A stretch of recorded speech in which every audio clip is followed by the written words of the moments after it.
Hello, everyone, and welcome to another episode of Selling Greenville, your favorite real estate podcast here in Greenville, South Carolina. I'm your host, as always, Stan McCune. I'm a realtor here in Greenville. You can find all of my contact information in the show notes if you need to reach out to me for any of your real estate needs. Please, just a reminder, as always, if you like this content, please subscribe to it. Make sure you don't miss future episodes.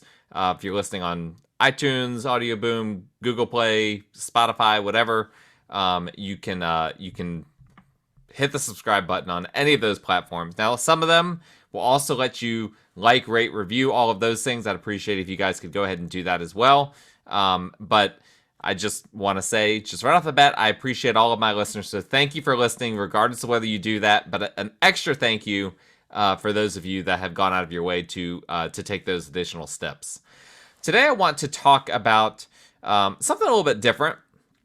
And this is a topic that applies to outside of the Greenville area. But as I tell you guys, we touch on some national subjects here, but it's always through a Greenville lens when I do that. And so I don't want things to get twisted here. Everything I say, real estate is hyper local, and everything I say about real estate is through a Greenville lens. I'm sorry, my filter for my computer here, because I'm recording this for YouTube, is kind of wigging out with my microphone. So I just moved my microphone. Hopefully that didn't mess up anything. But I want to talk today about specifically what I'm going to call localized market bubbles in real estate. So last week, when we talked about the market stats, I mentioned that even though home prices as a whole in the upstate are increasing, as we track what's happening with the median price point and all of that kind of stuff, that doesn't necessarily mean that every area of the upstate and every home in the upstate is seeing home prices go up. In fact, even though home prices nationwide are still ticking up, there are some major areas that are seeing prices crash. Two of the darlings of the COVID real estate boom, Boise and Austin, although Austin's boom had already started pre-COVID, but it was still one of the boom towns of the COVID era. Those two cities in particular, I keep hearing, and a bunch of others as well, but I keep hearing that there are some major price corrections that have happened the past 2 years in Austin and Boise, among many others. I'm going to screen share with those of you who are watching this on YouTube. I'm going to screen share a map. This map is courtesy of Resi Club, which provides a lot of really great data for real estate. Now this, okay, so I've got it pulled up here. If you're on YouTube, you can see it. So this is a map that aggregates data based on Zillow's home value index. Now, Zillow's numbers on a micro level, i.e. individual homes, tends to be garbage, right? If you're looking at Zillow to get your home value, you're probably not going to get a very useful number. But if you look at Zillow data from a macro level, which is what's happening here because this data is aggregated, it can be a lot more useful, right? A lot of data that's not useful on a micro level is much more useful on a macro level because you can see changes over time and all of that. And as you can see, so the map that I'm looking at, for those of you that are listening, it shows areas of the entire United States, whether home prices since their respective peak in 2022, whether they've gone up from the 2022 peak through today. And actually, this is home prices through February of 2024. So through last month, or I'm recording this through last month, whether they've gone up or whether they've gone down since the 2022 peak. On the map, if it's blue, that means they've gone up, and if it's red, that means it's gone down. Now, for those of you listening that you can't see this, much of the map is blue. I would say probably about 60% of the map is blue and about 40% is red. So about 60% of the US is seeing prices still going up from the 2022 peak, and about 40% seeing prices going down from that 2022 peak. And it's very interesting. For the most part, in the eastern part of the United States, it's heavy, heavy blue, whereas the western part of the United States is heavy, heavy red. And Texas, in particular, is really, really red. What that means is that home prices have come down predominantly in Texas and the western part of the U.S. since their peak in 2022, whereas in the eastern part of the United States, and also I would include the Midwest as well, home prices have, for the most part, gone up. Now, if you're watching on YouTube, you'll see a little arrow that I put on here, and that little arrow points to Lawrence County. Lawrence County is one of the dark red counties in the upstate of South Carolina, and this is the only county that I personally do frequent work in that is in the red. Greenville County is in the blue, Spartanburg County is in the blue, Pickens County is in the blue, but Lawrence County is in the red, and in the dark red, meaning that Lawrence County has lost at least 15% of its value based on this Zillow home value index since the peak in 2022. And for those of you not familiar with Lawrence, it's a fairly rural area with a ton of shopping options, not a ton of like really great like white collar working opportunities, and quite frankly, not a ton of blue collar working opportunities either. It's that's just not what Lawrence is. It's out in the country, and it's a lot of older homes in that area. And it's an area that people have traditionally targeted if they can't afford to be closer to Greenville. You know, they want to be in the upstate. They'd love to be in Greenville, but they just can't afford it. So they're just pushed out. Can't go to Simpsonville, can't afford Simpsonville, can't afford Fountain Inn, keep going further south. Ultimately, they end up in Lawrence County, maybe in Gray Court, which I believe is in Lawrence County, or maybe in Lawrence proper, maybe in Clinton, a variety of options. So that's one option, or one target buyer who can end up in Lawrence County. The other one is people that actually just want to experience rural living, and or have an affinity for large lots, older homes, etc. And they don't really care where they are. They want to be kind of generally speaking in this pocket in the upstate of South Carolina. But the precise location is less important than all of these other details.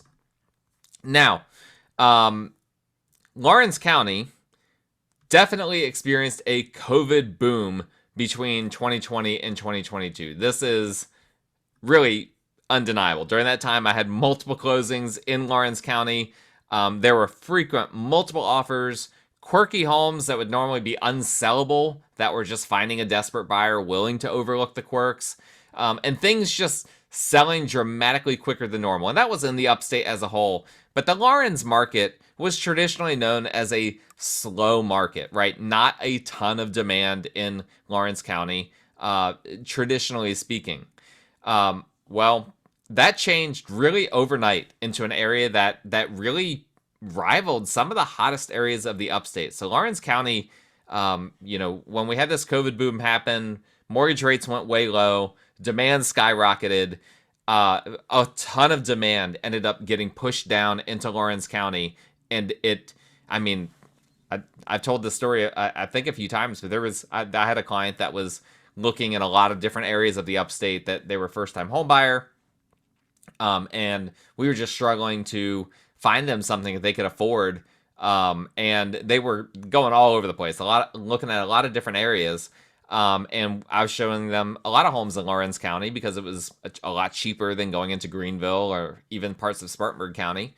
And there was one home, actually there was multiple homes that I went to show them. And by the way, Lawrence County is not a short drive from where I live. Like, it was taking me like 45 minutes one way to get down there, oftentimes from where I was coming from.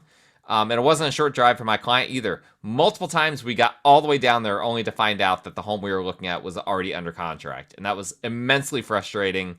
And I have never experienced that any other time in Lawrence County. That was just a very unusual thing that happened during that one period of time when demand was the highest it had probably ever been in the upstate.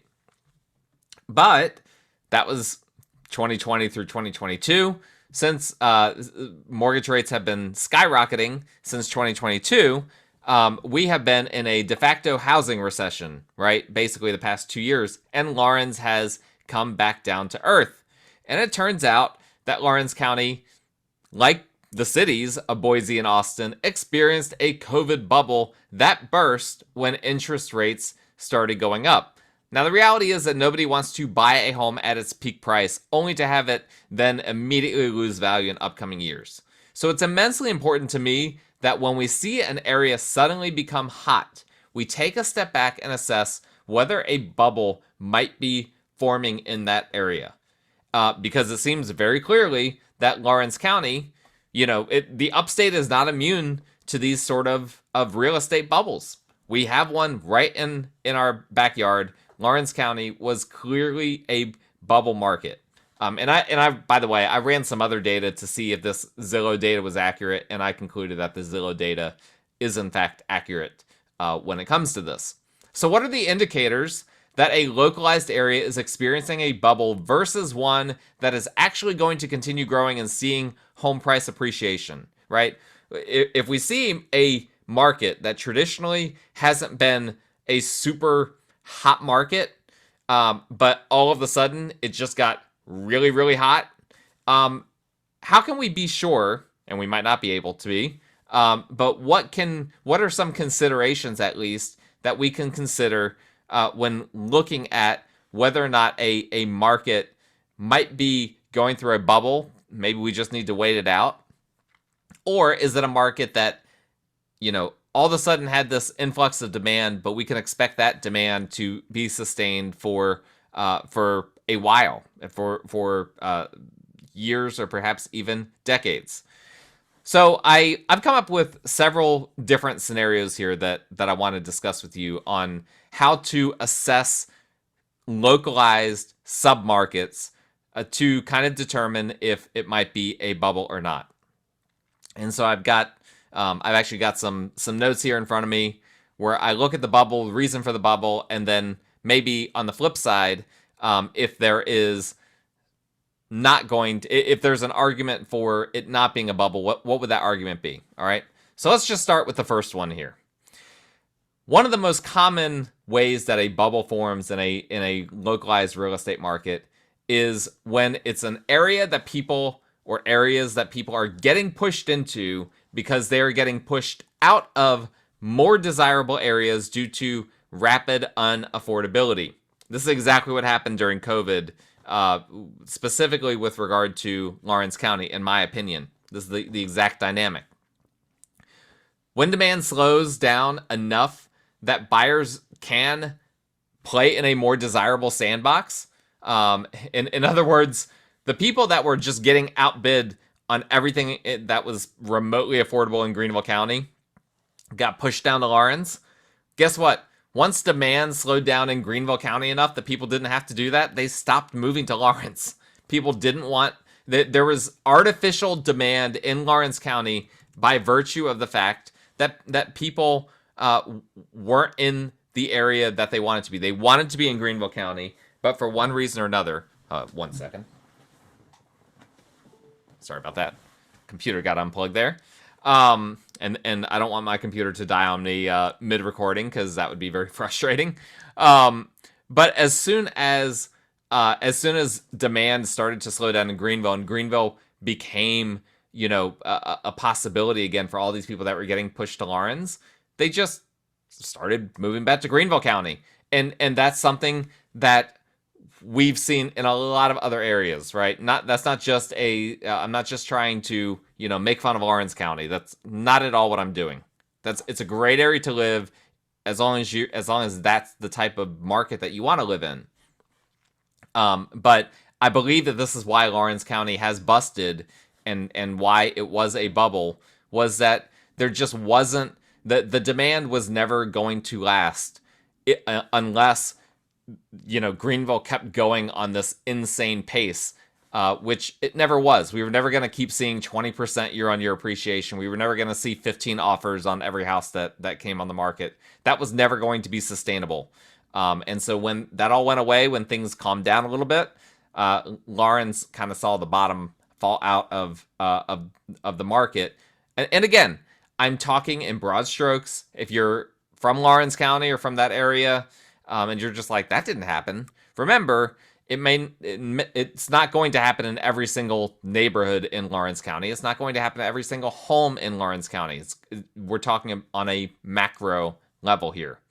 But on the flip side, what about, what would it look like if sustained appreciation could actually be reasonably expected for a market like this? I would make this argument. We've seen this in the upstate. If you have areas that are cheaper, but are inherently desirable for one reason or another, that is a good indication that's an area that is going to see sustained appreciation, even if it happened overnight, right? We saw this in the Riverside School District in Greer. That part of Greenville County, and I think there might be some parts of Riverside School District might be in Spartanburg County, but most of it's in Greenville County. But that section of Greer was a lot of farmland, 15, 20, 30 years ago. Well, they started building out there, and guess what? They're building around an award-winning school, the Riverside School District, a series of award-winning schools out there. And guess what? Demand immediately was there because these homes were cheaper, right? They're out in the boonies, but they had something going for them. They had a really strong, desirable school district. And so things just started organically building up around that area.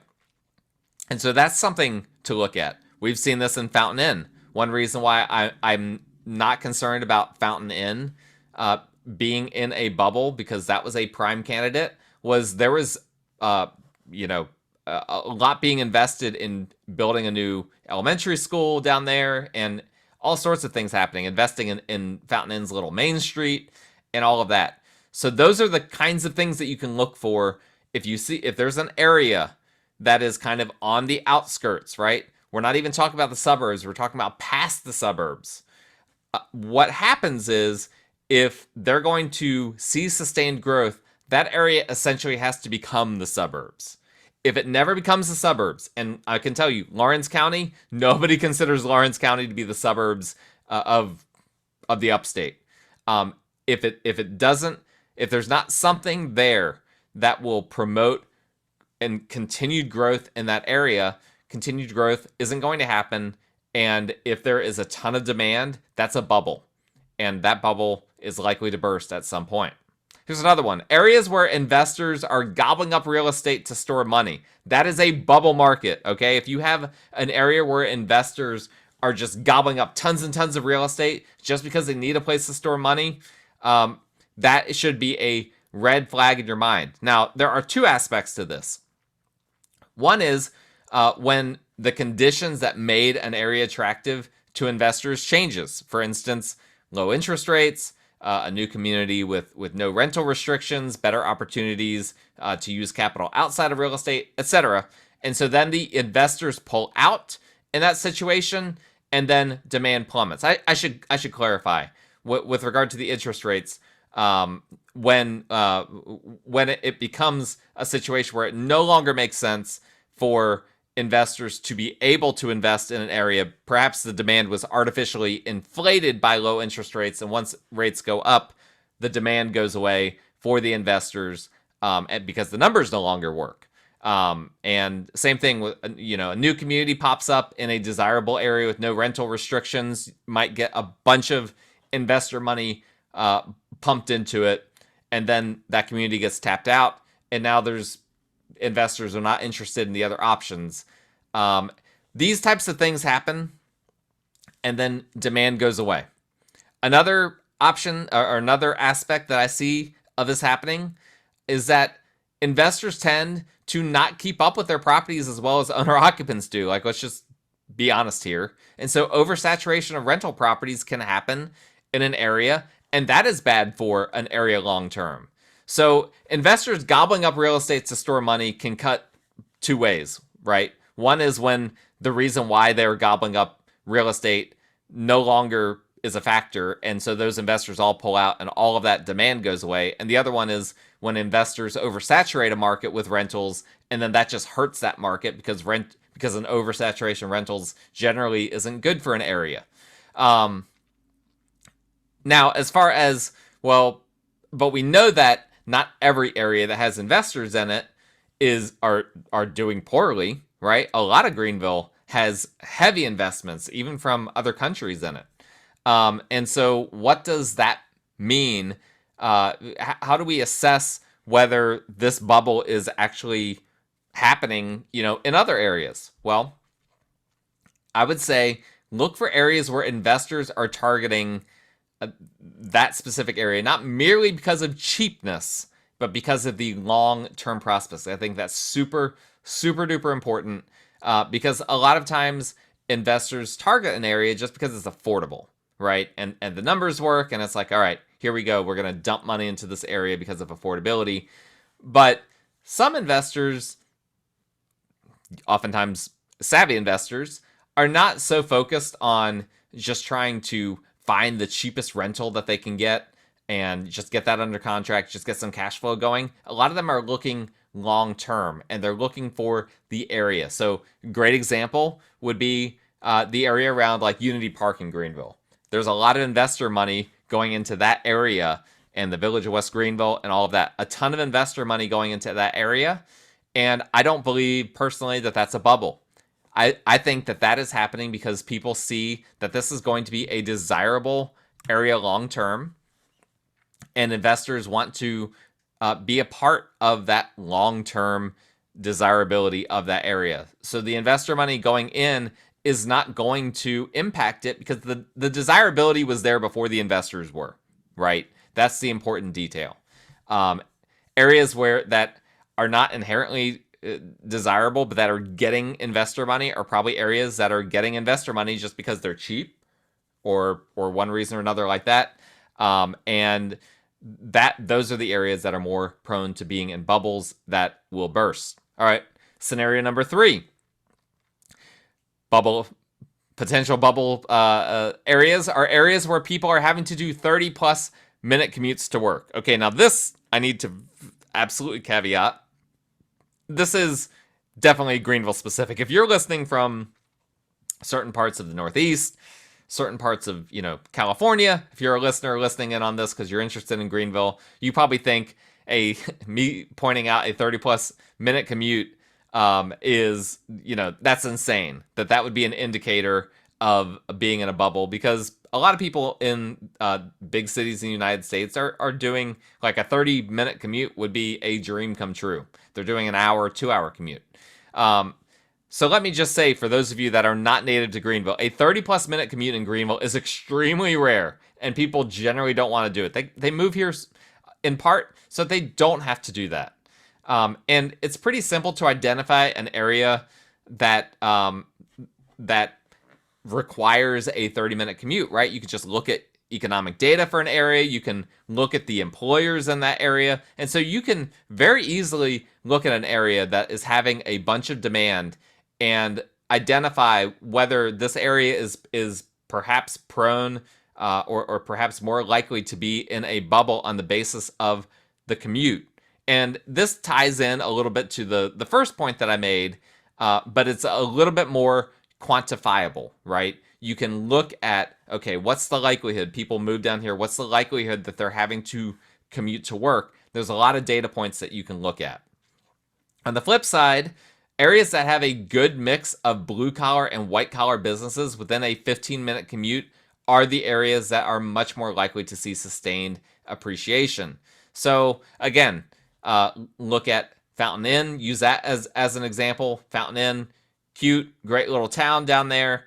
A lot of people like it. There are some working options, but then also you can just hop up 15 minutes into Simpsonville, and Simpsonville is a larger city, and there's options there. Not too far from there is Malden. A lot of options there. Not too far from there is the Donaldson Center, which is a big employer, a government employer in the area. So there are tons of different options from Fountain Inn. So this is why we've not seen a price correction in Fountain Inn, in my opinion, was because even though if you look at it, if you're just looking at the upstate and looking at Fountain Inn in relationship to Greenville, you would think, wow, really far away. And it would be a 30-minute commute for certain parts of Fountain Inn to go into certain parts of Greenville. But if you look at it more closely, you realize, wait, no, Fountain Inn is actually in a perfect location for people that don't need to be right near Greenville County or right near Greenville downtown, but want to be in the upstate, still want to work, still want shopping nearby, still want restaurants nearby. It checks off all of those boxes. Scenario number 4 here is areas where substantial new home construction is going up rapidly, okay? And the operative word is rapidly. If you're in the Greenville area listening to this, you're probably like, well, that's the entire upstate. No. And I'm jumping ahead a little bit. I'm going to come back to that, but that is not what I'm talking about. Now, I will probably do a different episode on this one specific point at some point. I don't know. I've gone back and forth in my mind over it, but there's data coming out and coming in that very clearly shows that the more housing is built, the more prices come down.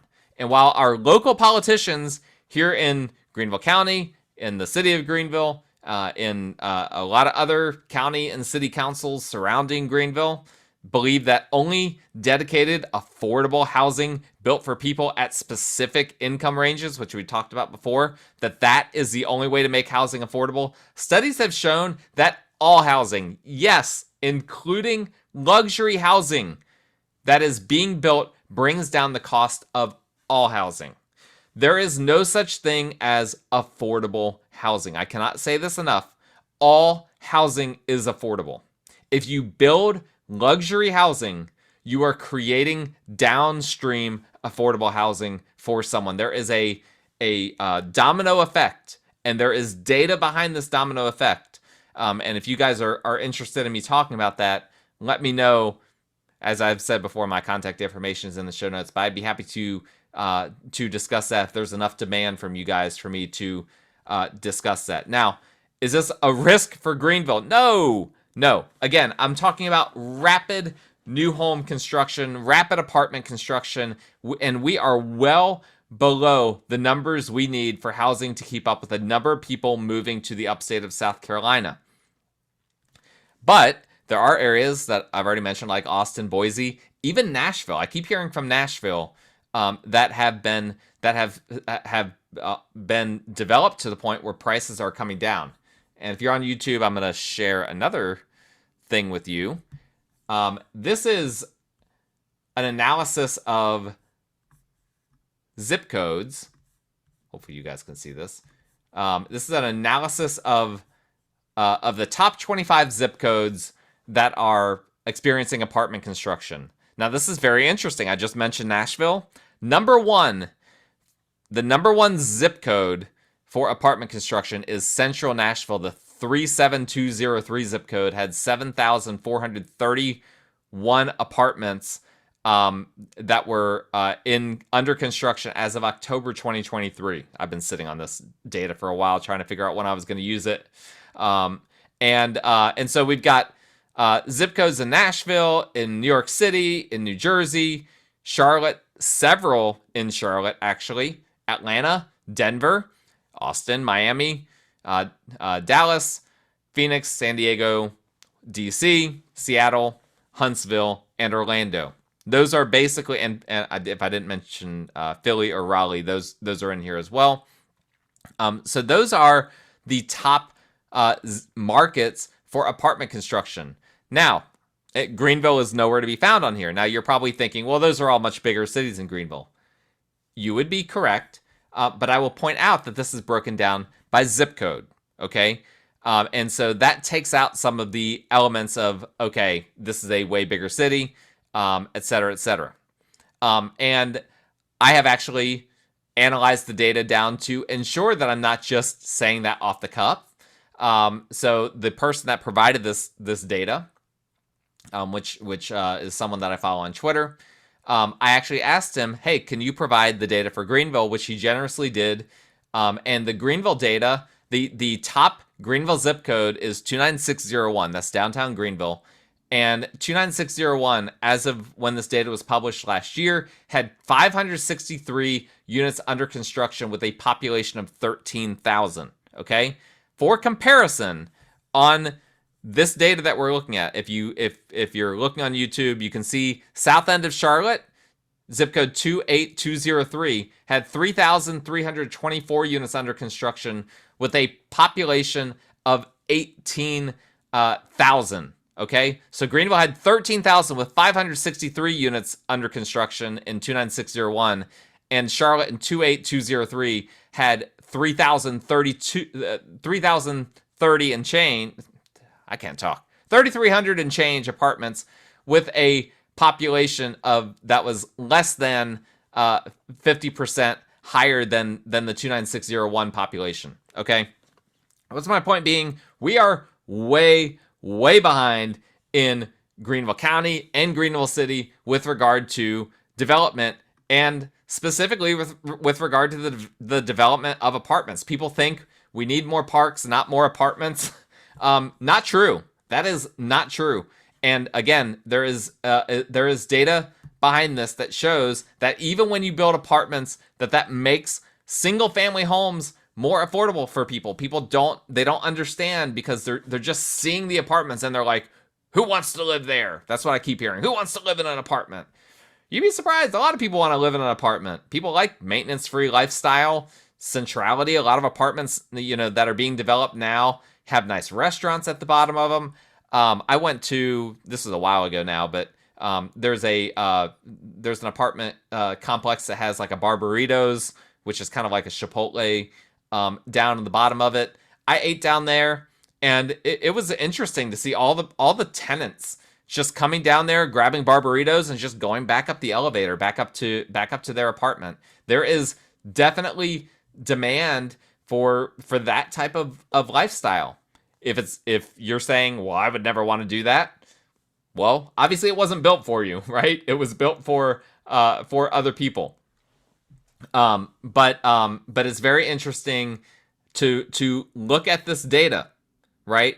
That we are behind, generally speaking, in Greenville County, and in the upstate as a whole. So I don't think that this specific scenario where substantial new home construction is growing rapidly is something that we have to be thinking about with regard to our market being a bubble. This is not one of the scenarios that I see happening in any part of the upstate. Lawrence County, Greenville County, Oconee County, any of these other counties, because there is so much NIMBYism happening, where people are trying to block as much development as possible.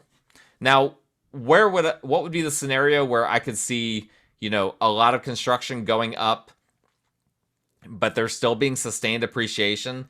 Again, it's really hard to quantify. I think we have to compare it to some of these other areas. So we can see that Nashville built so much. You could argue maybe they built too much. It depends on what you're looking at, right? If your number one goal is housing affordability, Nashville did exactly what they were supposed to do. If your number one goal is home price appreciation, well then, if you have housing in Central Nashville, you're probably freaking out right now. And so that's something to consider. But I don't think we need to worry about it. Right? In the upstate, this is not happening. We've got anti-development county council, in particular. City council's not as anti-development, but even so, our apartments that are being built within the city are just not enough. And there's such a focus on affordable housing within the city that it does, even though they're not as aggressive with blocking developments in the city, they are very aggressive with forcing developers to do certain things with their developments that it is going to scare off some developers, quite frankly. And so that is something that is happening in the Greenville market. I don't think we need to worry about there being a new construction bubble causing any significant impact on prices anytime soon. We're decades away from that being a problem. Point number 5, and this is my last point actually. As far as the aspect where we can see a bubble is areas where we see a mass migration from a very specific area to a very specific area. And I'll give 2 examples. First, let's talk about Austin again, right? I keep bringing up Austin, but it's just Austin's just a very interesting city to study with regard to this. So prior to COVID, Austin saw an influx of people moving there from Silicon Valley. So again, it was a COVID boomtown, but it was a boomtown before COVID. And guess what? From what I've heard, I'm not in that market, but from what I've heard, eventually there were no longer enough people left to move from Silicon Valley, and that pipeline more or less dried up. And guess when that pipeline dried up, that caused demand to go way down. When demand goes down, and guess what? They were still building a ton of housing. Prices ended up going down as a result in the Austin area. Prices skyrocketed, and then they corrected a little bit. I don't think they're anywhere near back down to what they were a few years ago. They're still very high. I'm not saying that. I'm not saying prices are affordable in Austin, but just that the bubble did burst. Here's one that hasn't happened yet, but I believe will, and that is North Jersey, where I am originally from. New Jersey, and specifically the areas that are close to New York City are, from my understanding, experiencing a true influx of people just getting priced out of the city, right? People that would love to live in New York City, they're just priced out. You know, they used to be able to afford Brooklyn or perhaps even Queens or some of these areas. Now they can't afford anything, let alone Manhattan. Now, in this case, you could argue that that this rule of people, you know, migrating from one area where they're working to another area where it's more affordable perhaps fits the 30+ minute commute rule that I already mentioned. And there is some overlap between these two for sure. But remember that was a rule specifically for Greenville. People who work in New York City frequently have a long commute regardless of where they live. Even if they live in the city, you know, they might be going from one borough to the next. It could easily be a 45-minute to an hour commute. But the big influx into New Jersey, I believe, is unsustainable, and I believe a bubble is forming there. And eventually, demand will push prices in Jersey to a point where it's no longer affordable for people to live in New York City or North Jersey. Now, maybe those people then push into Central Jersey or God forbid, South Jersey. That would be a tremendous commute into the city. Or perhaps they keep moving west. Perhaps they stay in North Jersey and keep moving west, closer to the Pennsylvania border. I don't know the specific New Jersey submarkets. Like I said, I'm from there, but I haven't lived there in 20 years, so I can't speak to specific areas. But if I had investments in New Jersey real estate, which I, of course, don't, nor will I, I'd be doing a ton of research right now into the demographics and makeup of the demand for the area where I had real estate holdings and how that compares to pre-COVID. Because, like I said, there could be people that are perhaps on the eastern part of North Jersey that end up migrating to the western part of North Jersey. So these migrations, you know, I'm using North Jersey very loosely, but that's a very large area. And there could be even migrations from within that area happening. And that is a red flag. When these migrations start happening and prices just keep going up, that is a red flag that a bubble might be being created. Now, in Greenville, what's really nice from this standpoint is that, yeah, we have people migrating here from a lot of areas, but they're not specific areas, right? This isn't New York City people moving to North Jersey. This is people moving from all over the country coming to South Carolina. And so that is a much different story. So again, this is one that I don't believe that we can classify as something that is a risk to the Greenville or the upstate of South Carolina areas as a whole. But this is, as I was thinking through, what are the scenarios that I can think of that where we would potentially identify a bubble. And I've got a lot of listeners from outside of the Greenville market. So I wanted to make sure this wasn't so Greenville centric that I didn't benefit you guys or give you guys a tool in your toolbox in order to assess your specific markets. Or maybe you have real estate in Greenville, Nashville, New York, some other places, and you're trying to figure out which of these assets are at risk. Hopefully this gives you, again, another tool in your toolbox to consider. Some of these things could be a concern with some submarkets in the upstate. As I've already mentioned, Lawrence has had a correction, so we know it can happen. But some of these also, in my opinion, specifically these last two, with the new home construction growing rapidly and mass migration from a specific area, those are not two that I'm concerned about currently with Greenville. But the landscape is always changing, and these are always things that we need to keep up with to make sure that we're staying on top of the market. And if I see a trend developing that I'm concerned about, or that I think could impact, maybe I'm not concerned about it, but I think it could impact things, you guys, my listeners, my watchers, if you're watching, will be the first to know. So that's all that I have for you guys today. I appreciate you guys watching. I appreciate you guys listening. As always, my contact information is in the show notes if you need to reach out to me for any of your real estate needs.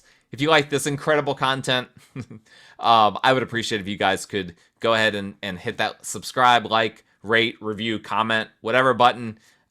Do all those things. Get the show out to as many people as possible. That's all I ask of you. That, use me as your realtor if you purchase real estate in Greenville. That's it. We will talk again next time.